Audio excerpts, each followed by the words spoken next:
어두운 한국의 밤하늘 아래 모든 소리가 사라지고 나무 사이로 스산한 바람만이 스쳐 지나가는 이 순간. 한밤중의 울음소리에 오신 것을 환영합니다. 여기는 단순한 이야기의 공간이 아닙니다. 저 너머 깊은 어둠 속에 감춰진 비밀들이 하나둘 모습을 드러내며 속삭입니다. 이곳에 발을 들인 당신이 진정으로 용감하다면 지금부터 펼쳐질 오싹한 이야기를 함께 들어보세요. 불을 끄고 이 여포를 착용한 채 절대 뒤를 돌아보지 마세요. 나는 아침에 운동을 하러 가다 우연히 동네 사람들이 하는 이야기를 엿들을 수 있었는데 이완 목욕탕에서 어제 새벽 사람이 죽어나왔다는 것이었다. 나는 이게 무슨 일일까 싶어 몹시 추운데도 불구하고 잠시 걸음을 멈추어 아주머니들이 하는 이야기에 귀를 기울였다. 아니 글쎄 백섬동칭 심하리야. 그 젊고 건강했던 사람이 목욕탕에서 갑작스러운 심장마비로 죽었다잖아. 아주머니들이 말한 그 목욕탕은 나도 자주 이용하는 곳으로 사실 집과는 약 15분 정도로 집에선 거리가 꽤 있었다. 하지만 지금까지 나는 굳이 가까운 곳을 가지 않고 그곳을 고집했다. 그건 순전히 두 가지 이유에서였다. 목욕탕 자체는 오래되었지만 아주 깔끔한 데다가 이상하게도 평소 이용하는 손님이 거의 없다는 것이었다. 보통 평일 낮에 가면 혼자 조용히 명상을 하며 탕에 있을 수 있었다. 그런데 아주머니들을 뒤로 하고 길을 걷다가 갑자기 머릿속에서 스치듯이 떠오른 곳이 있었다. 그건 아마 일주일쯤 전이었을 것이다. 탕 내 수면 금지, 평소에 못 보던 팻말이었다. 이게 무슨 말이지? 탕에서 잠을 자지 말라는 말인가? 뭐지? 나는 마침 쓰던 타월을 쓰고 하던 주인 아저씨께 벽에 붙은 팻말의 의미를 물어보게 되었다. 아저씨, 저게 무슨 말인가요? 건데 갑자기 아저씨의 얼굴에 당황스러움과 오조의 그늘이 뒤섞여 아주 작은 표정 변화를 느낄 수 있었다. 그건 텀에서 잠을 자면 몸에 해로울 수도 있으니까. 별거 아니니 신경 쓰지 마. 분명히 뭔가 얼버무리는 듯한 발주였다. 나는 조금은 의아한 표정을 지으며 제자리로 고개를 돌렸고 눈을 감고 다시금 명상을 즐기고 있었다. 내가 여태 1년 가까이 이 목욕탕을 이용하긴 했지만 그날 목욕을 마치고 나오면서 새삼스럽게 발견한 것인데 목욕탕 구석구석 곳곳에 노란 종이에 빨간 글씨를 놓은 구석에 한 접시 붙어있는 곳이었다. 저런 게 원래 있었나? 이건 오늘따라 기분 이상하네. 그리고 그날 나는 집에 가는 길 횡단보도를 건너려다 말짱이 켜진 초록불에 발을 디딛자마자 아마도 음주로 보이는 10톤 트럭이 바로 코앞을 스쳐가는 정말 끔찍한 경험을 했다. 지금 다시 생각해도 내가 평생 쓸 오늘 그때 다 쓴 것 같을 정도로 정말 죽다 살아났다. 그리고 사흘 후였다. 또다시 끔찍한 사건이 터지고 말았는데 아침부터 동네는 벌써 발칵 뒤집어져 있었다. 죽은 사람이 며칠 전에 죽었던 김씨 부인이래요. 어떻게 여기를 이어갈 수가 있지? 두 눈을 뚜룩 뜨고 탐이 툴툴 떠죽어 있는 걸 발견했다지? 생각만 해도 끔찍하네. 그날 이후 목욕탕 주인네는 경찰의 의심 섞인 조사를 받을 수밖에 없었고 또한 사건 이후로 목욕탕을 애용하던 소수의 이용객도 발길을 완전히 끊게 만들었다.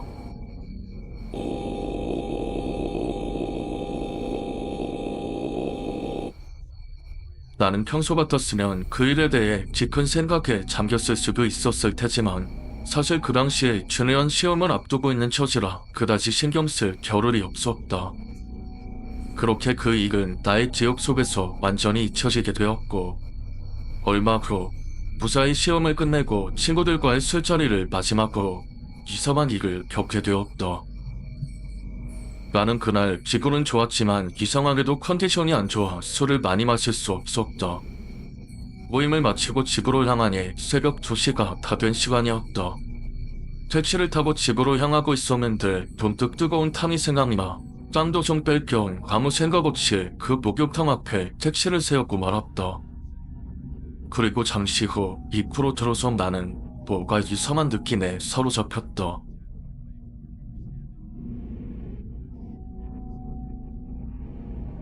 건물 내부의 불이 모두 꺼져 있는 곳이었다. 목욕비를 계산하는 카운터에도 불이 소등되어 있었는데 그 와중에 TV는 아주 시끄럽게 어느 한 케이블 우라 채널로 켜져 있었고 등을 돌려서 앞모습을 알 수 없는 검은 머리에 어떤 젊은 여자가 앉아 있었다. 계산 좀 해주시고 시술하고 샴푸 좀 주세요. 여자한테 말을 잘 못 걸을 편이지만 다행히 술을 마셔서 할 말은 할 수 있었다. 그런데 그 뒤로도 몇 번을 불러봐도 여자는 아무 대답이 없었다. 저기요, 계산 안 해요? 그냥 올라갑니다. 나중에 뭐라고 하지 마세요. 여자는 끝까지 대답이 없었다. 계속 TV 쪽으로 몸을 둔 채 나에게 등을 돌리고 있었다.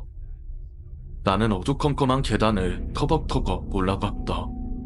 술 기운도 있고 해서 주위 환경에 그다지 무서움을 느낄 기분이 아니었다.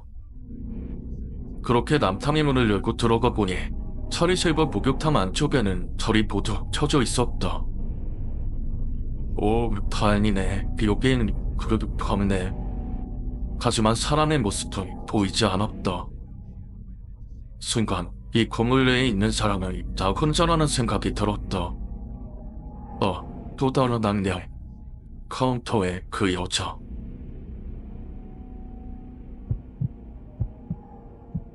새벽의 목욕탕은 지독하게도 조용했다. 간간히 물방울 떨어지는 소리만이 새벽의 정적을 깨고 있을 뿐이었다. 나는 탐에 들어가 명상을 하다 문득 그 여자의 얼굴이 이상하게 궁금해졌지만 이내 기분이 나빠지러 생각을 돌렸고 잠깐 눈을 감았는데 그만 깜빡 잠이 들어버리고 말았다. 그리고 얼마나 지났을까? 나는 문득 비릿한 맹세에 잠을 깨고 말았다. 내가 깜짝 놀라 일어나 보니 서방은 칠흑같이 어두웠다. 그리고 물방울 소리조차 들리지 않는 천척도 보이지 않는 어두운 목욕탕에 나 말고 누군가 있다는 것을 직감적으로 알 수 있었다.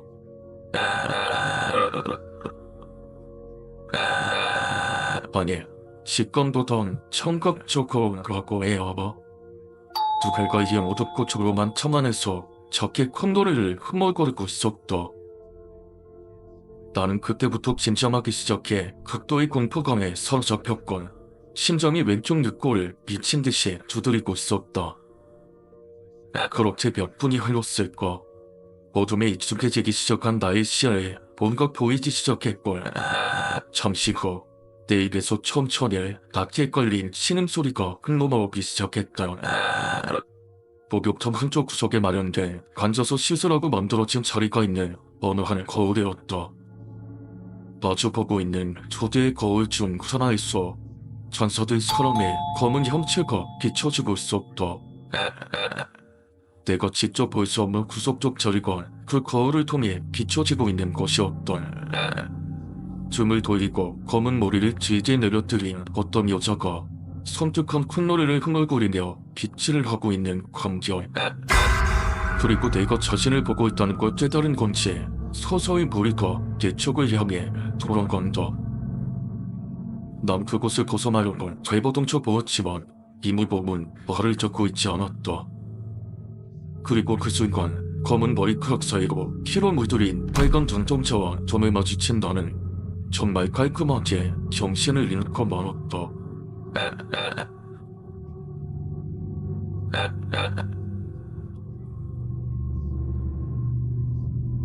나는 다음날 아침 발경돼 이틀을 사경을 헤매다 병원에서 깨어났고 병원 안으로 온 주인 아저씨와 이야기를 나눌 수 있었다.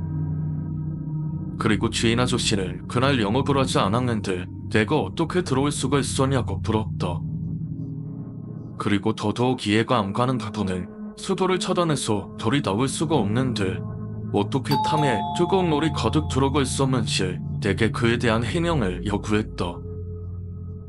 나는 조용히 그날 밤 있었던 일을 주인 아저씨께 모두 이야기하기 시작했고, 잠깐의 정적 끝에 이번 일의 내막을 들을 수가 있었다.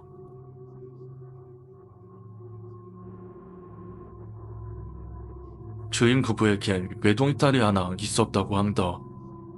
하지만 몇 개월 전 그만 새벽에 집 근처 횡단보도를 건너다 차에 치여 그 자리에서 죽고 말았다고 했다. 가해자는 떼손이를 쳤고 아직도 이렇다 할 목격자가 없어 억울하게 가해자를 잡지 못하였다고 하는 것이었다. 그 후로 주인 부부는 죽은 딸이 새벽이 되면 건물을 돌아다니는 걸 목격할 수 있었다고 한다. 건대 몇 달 후 백성동 길신에 일거 목욕탕에서 불가사의한 죽음을 당하게 되자 경찰은 목욕탕을 주시하기 시작했고 수사는 전혀 뜻밖의 해결을 만들어내고 말았다. 그리고 밝혀진 진실을 다시 한번 동네가 난리통이 되었다. 목욕탕 주인 부부의 딸을 치어 숨지게 한 그 범인이 바로 그 백삼동 죽을 진실이라는 것이었다. 그 순간 나의 머릿속은 퍼즐처럼 빠르게 조각을 맞춰 그림을 만들기 시작했고, 한편으로 정말 놀라움과 선택함을 금할 수가 없었다. 긴 이야기 하나. 퇴원 후 얼마 뒤 그 목욕탕에 다시 가게 되었지만 내가 보았던 그 여자가 비쳤던 곳엔 거울 자체가 없었다. 둘. 나중에 안 사실이지만 내가 횡단보도에서 교통사고를 당할 뻔했던 그곳은 주인 바보의 딸이 죽었던 바로 그 장소였다. 셋. 내가 목격했던 카운터의 여자와 목욕탕 거울에 비친 여자는 분명 동일 인물이라고 생각했는데, 그 뒤로 주인 아저씨가 보내신 딸의 사진과 내가 본 여자는 약간 다른 이제 이야기가 끝났습니다. 여러분은 이 오싹한 순간을 어떻게 느끼셨나요? 한밤중의 울음소리의 이야기다 여러분의 마음에 남았길 바랍니다. 이 영상이 마음에 드셨다면 좋아요 버튼을 눌러주시고 친구들과 공유해주세요. 댓글로 여러분의 생각이나 이 이야기의 해석을 나누는 것도 잊지 마세요. 앞으로도 더 많은 무서운 이야기로 찾아뵐 테니 구독 버튼을 눌러 새로운 영상 소식을 놓치지 마세요. 여러분과 함께하는 이 여정이 매우 소중합니다. 감사합니다. 다음 이야기에서 만나요.